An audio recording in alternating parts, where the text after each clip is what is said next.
আমি যখন ১২ ক্লাসে ফেল হলাম, আমার বাবা আমার জন্য একজন শিক্ষক নিযুক্ত করলেন। তিনি যখন থেকে প্রতি সপ্তাহে আমাকে বাড়িতে পড়াতে আসা শুরু করলেন, তখন থেকেই আমার মায়ের আচরণে কিছু পরিবর্তন দেখতে পেলাম, যা আমাকে ভাবিয়ে তুলছিল। শিক্ষক প্রায় কোনো না কোনো অজুহাতে ঘরের বাইরে যেতেন। একদিন আমি আমার মাকে এবং শিক্ষকের দিকে নজর রাখছিলাম। আমার স্যার আমার মায়ের ঘরে ছিল। তারা অনেক হাসাহাসি করে কথা বলছিল। তারপর যা দেখলাম তাতে অবাক হয়ে গেলাম। একদিন যখন মা কাজের জন্য বাইরে গিয়েছিলেন, আমি বাড়িতে তখন একা ছিলাম। আমি টিউশনের জন্য প্রস্তুতি নিচ্ছিলাম। আমি একটি ছোট ফ্রক পরেছিলাম। সেই পোশাকে আমাকে অনেক সুন্দর লাগছিল। আমি আমার স্যারকে মনে মনে ভালোবাসতাম। যখন টিচার টিউশনে এলেন, তিনি আমাকে বারবার দেখতে লাগলেন। আমার শিক্ষক আমাকে পড়াচ্ছিলেন। হঠাৎ তিনি কিছু সময়ের জন্য আমাকে লক্ষ্য করে তাকালেন। তারপর মৃদু হাসি দিয়ে বললেন, "তুমি তো অনেক সুন্দর, তোমার মায়ের মতোই ভালো দেখাচ্ছ।" এরপর তিনি আরও বললেন, "তোমার মধ্যে সত্যিই কিছু বিশেষ কিছু আছে, যা আমি খুব পছন্দ করি।" এই বলে তিনি আমার কাছে এসে বসলেন। তারপর আমি পূজা, ১৭ বছর বয়সী। ছোটবেলা থেকেই আমি কিছুটা শান্তশিষ্ট ও সুন্দর মেয়ে ছিলাম। গায়ের রং ছিল একদমই ফর্সা। আমার জীবনে এমন কিছু ঘটে যাবে আমি কখনো ভাবিনি, কারণ আমাকে টিউশন পড়াতে আসা স্যারের প্রেমে পড়ে যায়। কিন্তু সেই স্যার আমাকে আর মায়ের সাথে এমন কিছু ঘটে যা আমরা কখনো ভাবতেও পারিনি। বন্ধুরা, আজকের গল্পটা অনেক বেশি স্পেশাল। আশা করছি তোমাদের ভালো লাগবে। গল্পগুলো ভালো লাগলে ভিডিওটি লাইক, শেয়ার এবং চ্যানেলটি সাবস্ক্রাইব করো। সাধারণত আমি কলেজে যাবার কথা ছিল, কিন্তু ১২ ক্লাসের গণিতের কারণে আমার পরীক্ষা ফলাফল খারাপ হয়েছিল।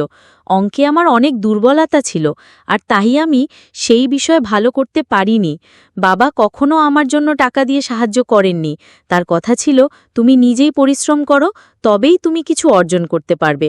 কিন্তু বাস্তবতা হলো, আমি শুধু এক বিষয়ে খারাপ ফল করেছি এবং আমাকে সেই বিষয়টি পুনরায় পরীক্ষায় বসতে হবে। তবে বাবা আমাকে পুরো বার্ষিক পরীক্ষায় আবার বসতে বললেন, মানে সব বিষয়ে আবার শিখে পরীক্ষা দিতে হবে। গণিত বিশেষ করে আমার জন্য ছিল একটি বড় চ্যালেঞ্জ। বাবা এবার একটু কঠোর সিদ্ধান্ত নিলেন। আগে তিনি আমাকে টিউশনে পাঠাতেন এবং আমি কোচিং ক্লাসেও যেতাম। তবে এবার তিনি বললেন, তুমি কোচিং গিয়ে মনোযোগ দিচ্ছ না, তাই এবার তোমার জন্য বাড়িতে একজন বিশেষ শিক্ষক লাগবে, যিনি শুধুমাত্র গণিত পড়াবেন। বাবার এই সিদ্ধান্ত আমাকে খুব ভালো লাগেনি, তবে আমি কিছু বলতে পারিনি। মা সবসময় বাবার সামনে কোনো কিছু বলতে ভয় পেতেন। এরপর নতুন শিক্ষককে সাহায্য নিয়ে আমি আবার মন দিয়ে পড়াশোনা শুরু করলাম। বিশেষ করে গণিতের প্রতি আমার মনোযোগ আরও বাড়ানোর চেষ্টা করলাম। আমি বাবার সিদ্ধান্তকে সঠিক মনে করতে লাগলাম। কয়েকদিনের মধ্যে আমার পড়াশোনা ও টিউশন শুরু হলো। এটি ছিল টিউশনের প্রথম দিন। স্কুল থেকে দুপুর ১২টার দিকে বাড়ি ফিরলাম এবং মা আমাকে বললেন ১টার মধ্যে সবকিছু গুছিয়ে নিতে, কারণ ২টায় আমার টিউশন শিক্ষক আসবেন। সেই দিন প্রথমবার আমি শিক্ষকের সাথে দেখা করলাম। তিনি প্রায় ৩০ বছরেরও কম বয়সী একজন যুবক। মা তাকে একটু জল দিলেন এবং তিনি জলপান করার সময় কিছুটা লজ্জিত মনে হচ্ছিলেন। সম্ভবত আমি তার প্রথম ছাত্রী ছিলাম। আমি চাইছিলাম যে আমি গণিতও ভালোভাবে শিখি। প্রথম দিন শিক্ষক খুব বেশি চাপ দেননি, তাই আমি একটু স্বস্তি পেলাম। তবে শিক্ষককে দেখে মনে হয়েছিল তিনি খুবই পেশাদার এবং কিছুটা লাজুক প্রকৃতির মানুষ ছিলেন। কিছুদিন ভালোভাবেই কাটল। শিক্ষকের পাঠদান সংগঠিত ছিল, কিন্তু গণিত এখনও আমার কাছে অস্পষ্ট ছিল। টিউশনের মধ্যে মাঝে মাঝে আমি ঘুমিয়ে পড়তে শুরু করলাম। যখন শিক্ষক পানির জন্য ঘর থেকে বের হতেন, তখন হঠাৎ করে আমার ঘুম চলে আসত এবং আমি ১ থেকে ২ ঘন্টা ঘুমিয়ে থাকতাম। শিক্ষক কখনোই আমার এই বিষয়ে কিছু বলেননি বা মার কাছে অভিযোগ করেননি। আমি বুঝতে পারছিলাম যে শিক্ষক সত্যিই ভালো, কিন্তু আমার ঘুমানোর পর অন্য জায়গায় কিছু ঘটছিল, যা আমার অজানাই ছিল। মা এবং শিক্ষকের মধ্যে কিছু চলছে, কিন্তু তাতে আমার দৃষ্টি পড়ছিল না। আমি কিছুই বুঝতে পারছিলাম না। আমার চোখের আড়ালে কিছু একটা ঘুরছিল। একদিন টিউশন চলাকালীন হঠাৎ করে আমার কাশি হতে লাগলো এবং তা বন্ধ হতে চাইছিল না। আমার কাশি করতে দেখে শিক্ষক আমার পিঠে হাত দিলেন। কাশির শব্দ মার কাছে পৌঁছালে তিনি তাড়াতাড়ি জল নিয়ে এলেন। সেই সময়েও আমি শিক্ষকের উপর নজর রেখেছিলাম। মায়ের হাত থেকে পানি গ্লাস যখন শিক্ষক নিলেন, তখন তাদের হাত একসাথে লাগার মতো হলো। এটি দেখে একটু অস্বস্তি অনুভব করলাম এবং কেন জানি মার উপর রাগও হচ্ছিল। তখন আমার মনে কি চলছে তা আমি নিজেই বুঝতে পারছিলাম না। পরবর্তীতে শিক্ষক আমাকে নিজের হাত দিয়ে পানি দিলেন। তিনি আমার কাছাকাছি আসছিলেন এবং আমার মধ্যে এক অদ্ভুত অনুভূতি শুরু হলো। এই অনুভূতিগুলো কি তা আমি জানি না, সেই সময় এটি ঠিকভাবে বুঝতে পারিনি। পরের দিন স্কুলে গিয়ে বিরতির সময় আমার দেখা হয় আমার বন্ধু তানিয়ার সঙ্গে। তানিয়া আমার পুরনো বন্ধু এবং আমরা দুজনেই 12 ক্লাস পর্যন্ত একসাথে পড়েছি। সে আমার মতো ফেল করেনি, তাই কলেজে ভর্তি হয়েছে। সেদিন আমি তানিয়াকে একটি ছেলের সাথে দেখলাম। আমি জিজ্ঞেস করলাম, তুমি সবসময় ছেলের সাথে সময় কাটাও কেন? সে উত্তর দিল, এটা আমার বয়ফ্রেন্ড।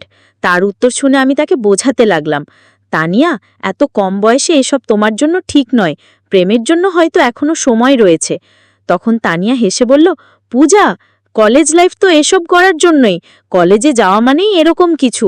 আমি যদিও কলেজে ছিলাম না, তবু মনে হতে লাগলো যে বয়ফ্রেন্ড থাকা জরুরি। তানিয়া বলল, দেখো, কলেজে প্রায় সব মেয়েরই বয়ফ্রেন্ড আছে, তুমি এখনো স্কুলে, তাই হয়তো বয়ফ্রেন্ড গার্লফ্রেন্ড সম্পর্কের ব্যাপারে তোমার ধারণা খুব স্পষ্ট নয়। আমি বোঝানোর চেষ্টা করছিলাম যে এটি সঠিক নয়, কিন্তু এর মধ্যে সে হেসে বলল, তাহলে কি তোমারও কোনো বয়ফ্রেন্ড আছে? তার এই প্রশ্নে কিছুটা বিব্রত হয়ে আমি বললাম, না। আমার কিছুটা ধীরতা দেখে তানিয়া বলল, পূজা, তুমি 12 ক্লাসে পড়ছো বটে, কিন্তু তা বলে তোমার বয়স তো আমার সমান। যদি তোমারও কারোর সাথে বন্ধুত্ব করতে ইচ্ছা থাকে, তাহলে মনে রাখবে, এটা শুধু কলেজের জন্য নয়। যদি কাউকে ভালো লাগে, তবে তার সাথে কিছু সময় কাটাতে ভয় পাবে না। তানিয়ার কথাগুলো আমাকে ভাবাতে লাগলো। মনে হলো, যদিও আমি কলেজে নেই, তবুও আমার বয়স এমন যে আমি এইসব অভিজ্ঞতা নিতে পারি।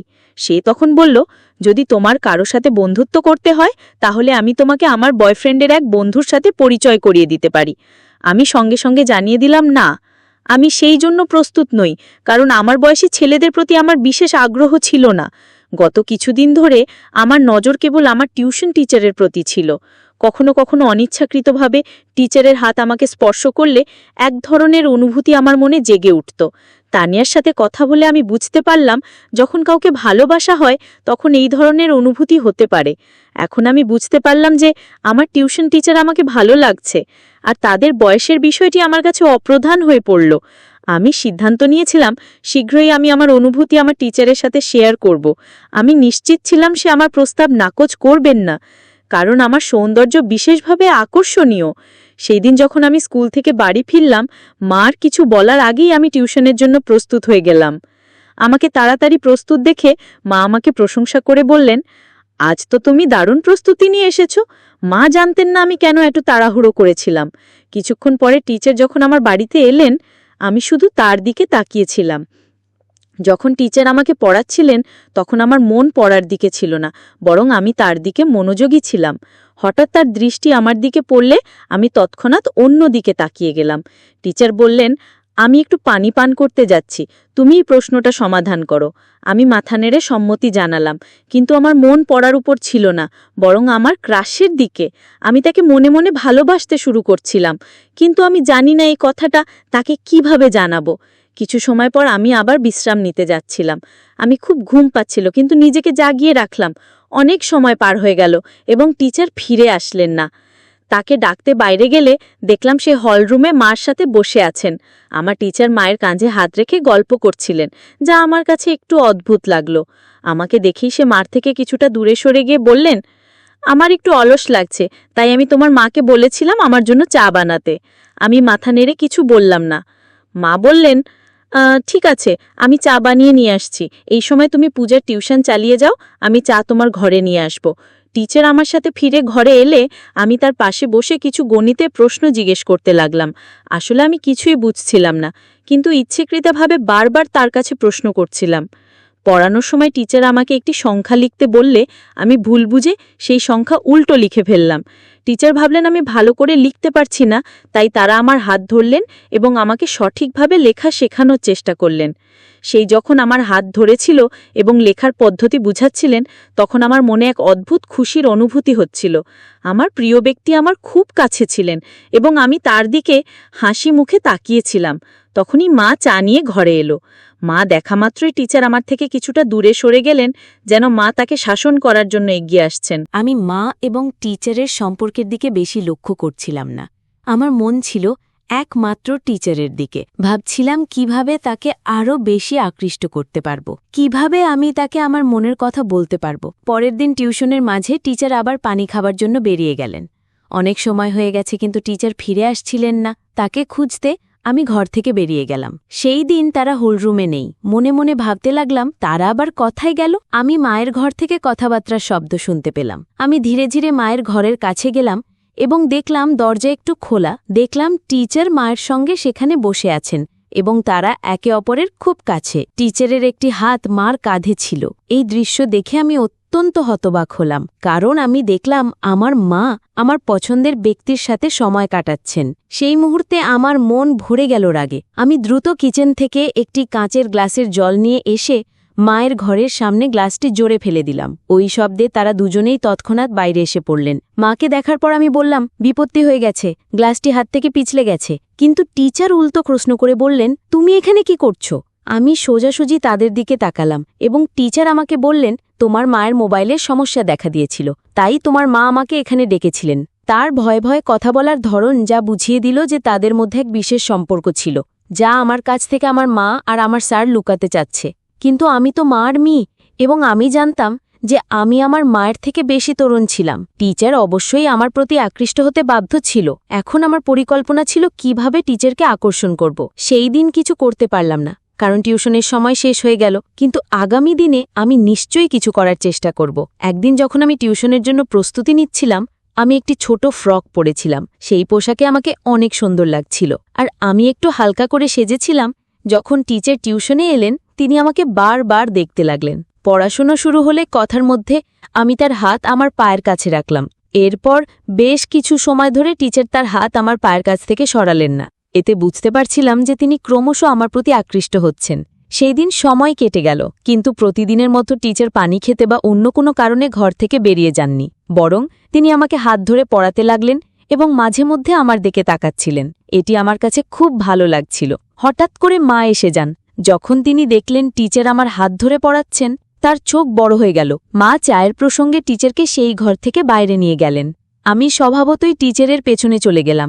টিচার সরাসরি মায়ের ঘরে না গিয়ে বাইরে হোলের একটি কোণে বসে থাকলেন। মা আমাকে কিচেনে নিয়ে গিয়ে গম্ভীরভাবে বলতে লাগলেন, তুই আর ছোট নেই। এইভাবে অচেনা মানুষের সামনে ছোট পোশাকে ঘুরে বেড়াতে তোর কিছু মনে হয় না? তিনি বললেন, এটি আমার প্রথম এবং শেষ সতর্কতা। মার গম্ভীর মুখের দিকে তাকিয়ে আমার মনে হল তিনি সত্যিই চিন্তিত। আমি চেষ্টা করছিলাম যেন তিনি সতী সাবিত্রী যেভাবে থাকেন, কিন্তু তার বিয়ে হয়ে গেলেও তিনি একজন যুবকের সাথে সময় কাটাচ্ছেন। আমি তখন এমন পোশাক পরেছিলাম যা মায়ের কাছে অশালীন লেগেছিল। যখন আমি কিছু বলতে যাচ্ছিলাম, ঠিক তখনই বাইরে থেকে বাবা ডাকলেন। সেই দিন বাবা আগে বাড়ি এসেছিলেন। বাবার ডাক শোনার পর মা এক গ্লাস জল নিয়ে বাইরে চলে গেলেন। সেই দিন রাতের ঘটনাগুলি আর কেউ জানত না। ঘুমানোর আগে আমি মায়ের কাছে ক্ষমা চাইলাম এবং বললাম, মা, আমি ভবিষ্যতে স্যারের সামনে এমন কিছু করব না। পরের দিন টিউশনের সময় আসার আগে মা বাজারে যাওয়ার জন্য বেরিয়ে গেলেন। আমি রাতের ক্ষমা চাওয়ার মাধ্যমে মায়ের বিশ্বাস অর্জন করতে চেয়েছিলাম যে আমি আর স্যারের সামনে এমন আচরণ করব না। সাধারণত রবিবারে বাজার হয় এবং মা সব সময় বাজারে যেতেন। আমি ভাবলাম যদি মা আমার এবং স্যারের মধ্যে কিছু সন্দেহ করেন, তবে তিনি বাজারে যাবেন না। তাই আমি আগে থেকেই তাকে সঠিকভাবে বোঝানোর চেষ্টা করলাম, যাতে তার মনে সন্দেহ দূর হয় আর যেন বাজারে চলে যান। মা বাজারে চলে যাওয়ার পর আমি এবং স্যার বাড়িতে একা ছিলাম। তখন অচিরেই টিচার আমার হাত ধরে আমাকে গণিত পড়াতে শুরু করলেন। তিনি বললেন, আমি জানি তুমি ইচ্ছে করে গণিতে ভুল লিখছিলে, যাতে আমি তোমার হাত ধরতে পারি। তার কথা শুনে আমি হাসতে লাগলাম। তারপর তিনি বললেন, পূজা, তুমি খুব সুন্দর। কি তোমার ধারণা আমি তোমার দিকে নজর দিইনি? তিনি বললেন, আমি তোমাকে একটা কথা বলতে চাই। তুমি তোমার বয়সের তুলনায় অনেক বেশি সুন্দর। এটি সেই সময় যখন প্রেমের কথা বলার প্রস্তুত হওয়া উচিত। তবে তুমি কেন নিজেকে আটকে রেখেছ? স্যারের কথাগুলো শুনে আমি হাসি চাপতে পারলাম না, কারণ যেটা আমি চাইছিলাম সেটাই তার মুখ থেকে বেরিয়ে এলো। স্যার বললেন, আমি তোমার প্রতি ভালোবাসা অনুভব করি। তিনি আমাকে আলতো করে হাত ধরলেন। আমি জিজ্ঞেস করলাম, স্যার, কি সত্যি আপনি আমার প্রতি প্রেম অনুভব করেন? আমিও আপনাকে ভালোবাসি, কিন্তু একটা প্রশ্ন আছে, আপনি কেন প্রতিদিন কোনো না কোনো বাহানা তৈরি করে মায়ের ঘরে যান? আপনাদের মধ্যে কি কোনো সম্পর্ক আছে? আমার প্রশ্ন শুনে স্যার হাসলেন এবং বললেন, পূজা, তুমি কি মনে করো আমি তোমার মার প্রতি আকৃষ্ট? একদম নয়। আমি তো প্রথম থেকেই তোমার প্রতি নজর রেখেছিলাম। আমি দেখতে পেয়েছিলাম যে তুমি আমাকে ভালোবাসো কিনা, কিন্তু তোমার মায়ের কারণে আমি আমাদের সম্পর্কটি গোপন রাখতে চেয়েছিলাম, যাতে তিনি সন্দেহ না করেন। আমি ভয় পেয়েছিলাম যে যদি আমি তোমার সামনে আমার অনুভূতি প্রকাশ করি, তাহলে তুমি বিপর্যস্ত হয়ে যাবে। এ কারণে কিছু বলিনি। পরে ধীরে ধীরে তিনি আমার কাছে আসতে শুরু করেন এবং আমাদের মধ্যে প্রেমের সম্পর্ক গড়ে উঠতে থাকে। হঠাৎ করে আমার ঘরের দরজা জোরে খুলে যায় এবং সেখানে মা চলে আসেন। তাকে দেখে আমি একটু অবাক হলাম, কিন্তু একই সঙ্গে জানতাম যে আমি কোনো ভুল করছি না, আমি শুধু একজন বন্ধুর সাথে সময় কাটাচ্ছি। মা আমার কাছাকাছি এসে স্যারকে দূরে সরিয়ে দিলেন এবং বললেন, ভালো হয়েছে, আমি যদি মোবাইলের দিকে নজর না দিতাম তাহলে হয়তো তোমার এবং এই মানুষের সত্য আমার সামনে এসে যেত না। ব্যাগে মোবাইল না থাকার কারণে আমাকে আবার বাড়িতে ফিরতে হলো। প্রিয়া, এত কম বয়সে আমি জানি আমি গতকালই তোমাকে সতর্ক করেছিলাম, কিন্তু আজকে তুমি আবার সেই অবস্থায় পৌঁছে গেছ। স্যার মার সামনে আমাকে ভুল প্রমাণিত করার চেষ্টা করছেন। স্যার মাকে বললেন, বেশ কিছুদিন ধরে তোমার মেয়ে বেশ কিছু অদ্ভুত কাজ করছে। আজকে সে নিজেই আমার সঙ্গে এই বিষয়গুলো নিয়ে আলোচনা করতে এসেছে। মাকে বলতে দেখার পর আমি বাধা দিলাম এবং বললাম, মা, এই লোকটির কথায় বিশ্বাস করো না। আমি তোমার শপিং ব্যাগ থেকে তোমার মোবাইল বের করেছিলাম যাতে তুমি অর্ধেক পথে ফিরে এসে সত্যটা জানতে পারো। এটি আমি ইচ্ছাকৃতভাবে করেছি যাতে তুমি বুঝতে পারো এই ব্যক্তির আসল চেহারা কি। আমি বললাম, এই টিউশন শিক্ষক আমাদের বাড়ির 2 মহিলার সঙ্গে এক ধরনের অসৎ ব্যবহার করছে। তুমি তার প্রেমে পড়তে পারো, কিন্তু আমি না। আমি কয়েকবার তোমাদের দুজনকে একসঙ্গে দেখেছি, তাই আমি এইসব ঘটনাকে সাজিয়েছি যাতে তোমার কাছে এই লোকটির সত্যি মুখোশ খুলে দিতে পারি। যখন স্যার পড়াতে আসেন ঠিক তখনই আমি মায়ের মোবাইলে ভিডিও রেকর্ডিং শুরু করে দিই এবং সেটি ঘরের এক কোণে রাখি। যে কোনো কিছু তিনি মায়ের সম্পর্কে বলতেন সবকিছু সেই মোবাইলে রেকর্ড হয়ে গিয়েছিল। যখন মা সেই ভিডিওটি দেখলেন তিনি বুঝতে পারলেন যে স্যার তাদের সাথে প্রতারণা করছেন। মা সেই নালায়েককে পুলিশে দেবার হুমকি দিলে সে সেখান থেকে পালিয়ে গেলেন। এরপর মা বললেন, পূজা, আমি অনেক ভুল করেছি, আমি জানি, কিন্তু আমি কি করব? তোমার বাবা তেমন সময় দেন না। যেদিন তোমার টিউশন শিক্ষক বাড়িতে এসেছিল সেই দিন থেকেই তার সাথে আমার কথা বলা শুরু হয়। তখন আমি মনে করেছিলাম সে আমার মন বুঝতে শুরু করেছে। তার মিষ্টি কথায় আমি এমনভাবে আবদ্ধ হয়ে পড়েছিলাম যে তার স্বার্থপর প্রেমকে আমি সত্যিকারের মনে করতে শুরু করেছিলাম। আমি তো এতটাই তার প্রেমে মজেছিলাম যে তোমার কথা পর্যন্ত ভুলে গিয়েছিলাম। মা আরও বললেন, আমি সেই নালায়েকের সাথে বিয়ে করার কথা ভাবছিলাম, কিন্তু জানতাম না যে তার তোমার প্রতি এমনই দৃষ্টি রয়েছে। সে আমার সাথে প্রেমের নাটক করে কিন্তু তোমার সাথেও সময় কাটানোর চেষ্টা করছিল, এটি আমি বুঝতে পারিনি। তোমার বাবা সবকিছু করেন, যখন আমি যা চাই তা দেন, কিন্তু শুধু অর্থ দিয়ে একটি সম্পর্ক চলে না, ভালোবাসা ও মতবিনিময়ও প্রয়োজন। কিন্তু আমাদের মধ্যে তো এসব কিছুই ছিল না। এই কারণে যখন আমাকে অন্য একজনের কাছ থেকে একটু ভালোবাসা পেলাম আমি তাতেই গা ভাসিয়ে দিলাম। আমি সত্যি খুব বড় একটি ভুল করেছি। মা যে ভুল বুঝতে পেরেছিলেন, আমিও স্যারের প্রেমে পাগল হয়ে পড়ছিলাম, কারণ আমার বন্ধুরা তানিয়া আমাকে নেতিবাচক বিষয়গুলো সম্পর্কে ভালোভাবে শিক্ষা দিয়েছিল। তানিয়া আমাকে প্রেমের প্রকৃতি সম্পর্কে জানিয়েছিল। কিছুদিন পর সে আমাকে তার ব্রেকআপের গল্প শুনিয়েছিল, যেখানে তার আগে প্রেমিক মিষ্টি কথাবার্তার মাধ্যমে তার কাছে নেতিবাচক আচরণ করে এবং পরে সমস্ত সম্পর্ক ছিন্ন করে ফেলে। যে মেয়ে আমাকে প্রেমের অর্থ বোঝালো সেই মেয়ে আমাকে প্রেম এবং প্রতারণার মধ্যে পার্থক্য বোঝাতে সাহায্য করেছিল। তানিয়া যা জানিয়েছিল তা শুনে আমি সতর্ক হয়ে উঠলাম এবং এই কারণেই আমি মা এবং নিজেকে ওই নালায়েক টিউটারের নজর থেকে রক্ষা করতে পারলাম। ওই ঘটনায় মা আমার সঙ্গে প্রতিজ্ঞা করেছিলেন যে তিনি আর কাউকে তার অনুভূতি শেয়ার করবেন না। আমিও ঠিক করেছি যে আমি কাউকে অপ্রয়োজনীয় বিষয়গুলোতে জড়িয়ে পড়ব না। আমি মনোযোগ দিয়ে পড়াশোনা করব এবং বাবার স্বপ্ন পূরণ করব। প্রিয় বন্ধুরা, এটা মনে রাখা জরুরি যে জীবনে একজন সঙ্গীর ভালোবাসা কেবল অর্থের ওপর নির্ভর করে না। সময়মতো সঙ্গীকে সময় দেওয়া এবং তাদের অনুভূতিগুলো বোঝা জীবনের একটি মৌলিক প্রয়োজন। প্রত্যেক সঙ্গীকে এটি বুঝতে হবে, নইলে যদি হঠাৎ কোনো তৃতীয় ব্যক্তির সামনে আপনার অনুভূতি প্রকাশ করেন তাহলে ওই ব্যক্তি এটি সুবর্ণ সুযোগ হিসেবে নিতে পারে। ভালোবাসা পাওয়ার জন্য কিছু কথা বলাটা গুরুত্বপূর্ণ, কিন্তু এটি কোনো যুদ্ধ নয়, বরং সঙ্গীর প্রতি সত্যিকারের ভালোবাসা। যে কোনো পরিস্থিতিতেই ভালোবাসা তাদের কাছেই প্রকাশ করতে হয়। জীবনে অনেক সময় আমরা সহজেই মানুষের কথায় বিশ্বাস করে ফেলি, কিন্তু গুরুত্বপূর্ণ যে আমরা সবসময় সতর্ক থাকতে পারি। যে ব্যক্তি আমাদের খুব কাছে আসতে চায় তার উদ্দেশ্য কি তা বোঝা অত্যন্ত জরুরি। ভালোবাসা শুধু মিষ্টি কথায় বা বাহ্যিক আচরণে নয়, বরং এটি ভিত্তি করে একে অপরের প্রতি বিশ্বাস, শ্রদ্ধা এবং আন্তরিকতার উপর। ভালোবাসা কখনো প্রতারণার মতো হতে পারে না, আর সম্পর্কের মধ্যে সৎ ও খোলামেলা থাকা উচিত। যে কোনো পরিস্থিতিতেই নিজের সম্মান এবং আত্মমর্যাদা রক্ষা করা অত্যন্ত গুরুত্বপূর্ণ। কখনো এমন কোনো পরিস্থিতি তৈরি হলে যেখানে আমাদের সম্মান বা নিরাপত্তা হুমকির মুখে পড়বে, তখন তা থেকে বের হয়ে আসতে হবে। এখানে স্যারের আচরণ ছিল প্রতারণামূলক, তবে মা প্রথমে তা বুঝতে পারেননি। গল্পটি আমাদের শেখায় প্রেম এবং সম্পর্কের মধ্যে স্পষ্ট পার্থক্য থাকা উচিত। ভালোবাসা কখনো তারও দুর্বলতা বা অপব্যবহার করে না, তাই একে অপরের সম্মান এবং সহযোগিতায় ভিত্তি করে গড়ে ওঠে। কখনো যদি কোনো সম্পর্কের মধ্যে একপাক্ষিক বা একতরফা কিছু ঘটে, তবে সেটি প্রেম নয়, বরং প্রতারণা। গল্পের শেষে মা ও পূজা একসঙ্গে সিদ্ধান্ত নিয়েছিল যে তারা আর কাউকেই নিজেদের জীবনের সময় দিতে বা তাদের অনুভূতিতে জায়গা দিতে চাইবে না যারা তাদের নিরাপত্তা বা মনের শান্তিকে ক্ষতিগ্রস্ত করতে পারে। এই সিদ্ধান্ত তাদের জীবনে ইতিবাচক পরিবর্তন আনতে সাহায্য করেছিল। নেতিবাচক পরিস্থিতি থেকেই মানুষ অনেক কিছু শেখে এবং তার থেকে উপযুক্ত সিদ্ধান্ত নিয়ে নিজেদের জীবনকে সুন্দর করে তুলতে পারে। বন্ধুরা, যদি এই গল্পটি ভালো লেগে থাকে তাহলে দয়া করে ভিডিওটি লাইক করুন এবং আমাদের চ্যানেলটি সাবস্ক্রাইব করুন। পাশে থাকা বেল আইকনটি প্রেস করুন যাতে করে আমরা যখনই নতুন ভিডিও আপলোড করি তার নোটিফিকেশন সবার আগে আপনার কাছে পৌঁছে যায়। ধন্যবাদ।